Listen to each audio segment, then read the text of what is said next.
بسم اللہ الرحمن الرحیم۔ محترم سامعین، حضرت ابو ثعلبہ رضی اللہ تعالیٰ عنہ فرماتے ہیں کہ حضور اکرم صلی اللہ علیہ وآلہ وسلم ایک مرتبہ سفر غزوہ سے واپس تشریف لائے۔ آپ نے مسجد میں جا کر 2 رکعت نماز پڑھی اور آپ کو یہ بات پسند تھی کہ سفر سے واپسی پر پہلے مسجد میں جائیں اور اسی میں 2 رکعت نماز پڑھیں، پھر حضرت فاطمہ رضی اللہ تعالیٰ عنہا کے گھر جائیں اور اس کے بعد اپنی ازواج مطہرات کے گھروں میں جائیں۔ چنانچہ ایک مرتبہ سفر سے واپس تشریف لائے اور اپنی ازواج مطہرات کے گھروں سے پہلے حضرت فاطمہ الزہرا رضی اللہ تعالیٰ عنہ کے گھر تشریف لے گئے تو حضرت فاطمہ رضی اللہ تعالیٰ عنہ نے اپنے گھر کے دروازے پر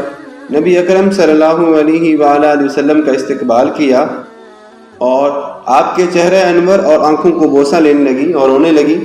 تو حضور اکرم صلی اللہ علیہ وآلہ وسلم نے پوچھا کہ کیوں روتی ہو؟ انہوں نے عرض کیا کہ یا رسول اللہ صلی اللہ علیہ وآلہ وسلم، آپ کی یہ حالت دیکھ کر رو رہی ہوں کہ آپ کا رنگ سفر کی مشقت کی وجہ سے کتنا بدل چکا ہے اور آپ کے کپڑے کتنے پرانے ہو گئے ہیں۔ یہ سن کر آپ صلی اللہ علیہ وآلہ وسلم نے فرمایا، اے فاطمہ مت رو، اللہ نے تمہارے باپ کو ایسا دین دے کر بھیجا ہے کہ جس کو اللہ روئے زمین کے ہر پکے گھر میں اور ہر کچے گھر میں اور ہر خیمے میں ضرور داخل کریں گے۔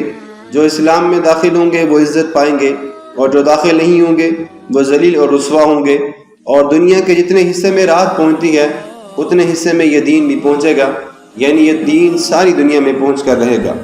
صحیح بخاری، صحیح مسلم، ابو داؤد، سنن نسائی اور البہقی۔